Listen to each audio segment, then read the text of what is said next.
Saya Ali dan ini Bicara Saham.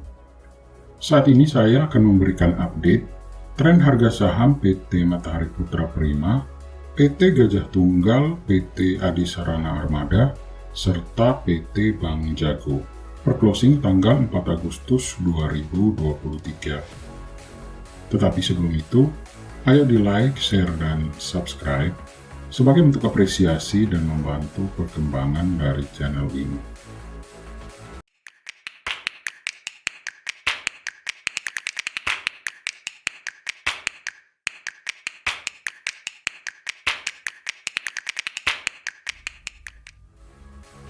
Pertama, PT Matahari Putra Prima.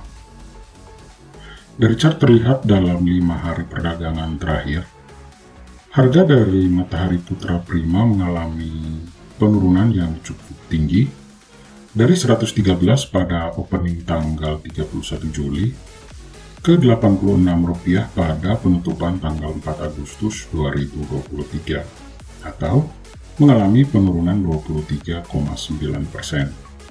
Untuk perdagangan pada hari Jumat 4 Agustus, Matahari Putra Prima diperdagangkan dengan volume sebanyak 50,9 juta lembar saham. Frekuensi transaksinya 3.400 kali, dengan nilai transaksi 4,4 miliar rupiah, dan pada penutupan perdagangan, harga saham dari Matahari Putra Prima turun 1 poin atau 1,1%. Indikator Bollinger Band menunjukkan volatilitas yang tinggi, sinyal downtrend dan harga telah menembus garis tengah dari Bollinger Band. Indikator Moving Average Convergent Divergent memberikan sinyal downtrend Golden Cross pada tanggal 3 Agustus.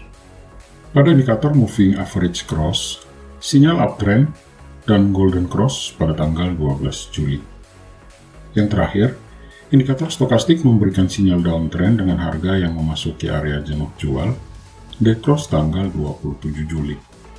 Kesimpulan, sinyal downtrend dari saham Matahari Putra Prima cukup kuat. Hal ini didukung oleh 3 indikator yang kita gunakan. Volatilitasnya mulai meningkat, probabilitas penurunan harga saham dari Matahari Putra Prima masih terbuka lebar. Untuk sentimen dari pemberitaan media, berita terakhir pada tanggal 4 Agustus yang memberitakan bahwa Matahari Putra Prima masih merugi pada semester pertama 2023. Ini merupakan sebuah sentimen negatif yang berpotensi untuk terus menekan harga saham dari Matahari Putra Prima. Yang kedua, PT Gajah Tunggal. Dari chart kita dapat melihat bahwa dalam 5 hari perdagangan terakhir, harga saham dari Gajah Tunggal mengalami penurunan yang cukup banyak, dari Rp1.080 pada pembukaan tanggal 31 Juli ke Rp915 pada penutupan tanggal 4 Agustus, atau terjun 15,3%. Untuk perdagangan pada hari Jumat 4 Agustus, Gajah Tunggal diperdagangkan dengan volume sebanyak 23,1 juta lembar saham. Frekuensi transaksinya 3.230 kali, dengan nilai transaksi 21,3 miliar rupiah. Dan pada penutupan perdagangan, harga saham dari Gajah Tunggal turun 5 poin atau 0,5%. Indikator Bollinger Band menunjukkan volatilitas yang mulai berkurang. Sinyal downtrend dan harga menyentuh garis support pada tanggal 2 Agustus. Indikator Moving Average Convergent Divergent memberikan sinyal downtrend, Dead Cross pada tanggal 17 Juli. Pada indikator Moving Average Cross, sinyal downtrend dengan Dead Cross pada tanggal 27 Juli. Dan indikator stokastik memberikan sinyal uptrend dengan harga yang mulai bergerak keluar dari area jenuh jual, Golden Cross tanggal 2 Agustus. Kesimpulan, sinyal downtrend dari saham Gajah Tunggal tergolong kuat. Hal ini didukung oleh 3 indikator yang telah kita gunakan. Volatilitas harganya mulai menurun, tetapi probabilitas penurunan harga saham dari Gajah Tunggal masih terbuka. Untuk sentimen dari pemberitaan media, berita terakhir pada tanggal 4 Agustus yang memberitakan bahwa Gajah Tunggal berhasil merubah kerugian menjadi keuntungan pada semester pertama tahun 2023. Ini merupakan sentimen positif yang berpotensi untuk terus mengangkat harga saham Gajah Tunggal. Ketiga, PT Adi Sarana Armada. Dari chart terlihat dalam 5 hari perdagangan terakhir, harga dari Adi Sarana Armada mengalami penurunan yang cukup tinggi, dari 1.315 pada pembukaan tanggal 31 Juli ke 1.125 pada penutupan tanggal 4 Agustus atau turun 14,4%. Untuk perdagangan pada hari Jumat 4 Agustus, Adi Sarana Armada diperdagangkan dengan volume sebanyak 6,4 juta lembar saham dengan frekuensi transaksinya 1.630 kali dengan nilai transaksinya 7,2 miliar rupiah. Dan pada penutupan perdagangan, harga saham dari Adi Sarana Armada menurun 15 poin atau 1,3%. Indikator Bollinger Band menunjukkan volatilitas yang mulai meningkat.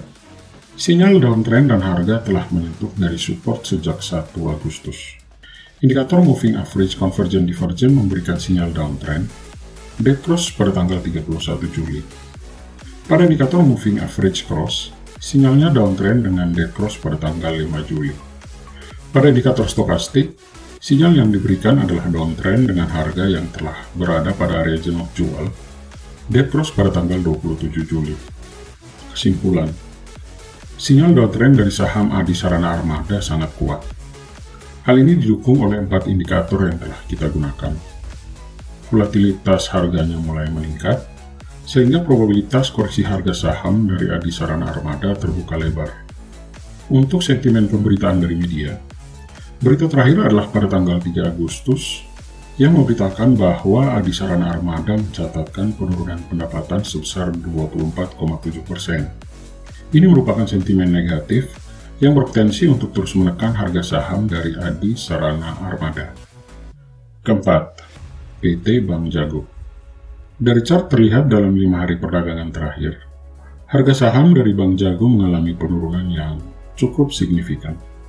Dari harga Rp3.020 pada pembukaan tanggal 31 Juli, turun ke Rp2.650 pada penutupan tanggal 4 Agustus, atau mengalami penurunan sebesar 12,3%. Untuk perdagangan pada hari Jumat 4 Agustus, Bank Jago diperdagangkan dengan volume sebanyak 14,2 juta lembar saham, frekuensi transaksinya sebanyak 3.310 kali, dengan nilai transaksinya adalah 38 miliar rupiah. Dan pada penutupan perdagangan, harga saham dari Bank Jago turun 20 poin atau 0,7%. Indikator Bollinger Band menunjukkan volatilitas yang sedikit meningkat, sinyal downtrend dengan harga yang telah menyentuh garis support pada tanggal 2 Agustus. Indikator Moving Average Convergent Divergent memberikan sinyal downtrend dengan dead cross pada tanggal 7 Juli. Pada indikator Moving Average Cross, sinyalnya downtrend dengan dead cross pada tanggal 18 Juli. Dan indikator stokastik memberikan sinyal uptrend dengan harga yang telah berada di area zone of jual, golden cross-nya tanggal 3 Agustus. Kesimpulan, sinyal downtrend dari saham Bank Jago cukup kuat. Hal ini didukung oleh 3 indikator yang kita gunakan. Volatilitas harganya sedikit meningkat, dengan probabilitas koreksi harga saham untuk Bank Jago terbuka lebar. Untuk sentimen dari pemberitaan media, berita terakhir pada tanggal 3 Agustus yang memberitakan bahwa laba Bank Jago melejit pada semester pertama tahun 2023. Ini merupakan sentimen positif yang memiliki potensi untuk meningkatkan harga saham dari Bank Jago. Akhirnya, bagaimanakah pendapat Sil semua mengenai emiten-emiten tadi? Tulis di kolom komentar. Stay smart, dan kita bertemu kembali di update teknikal saham selanjutnya.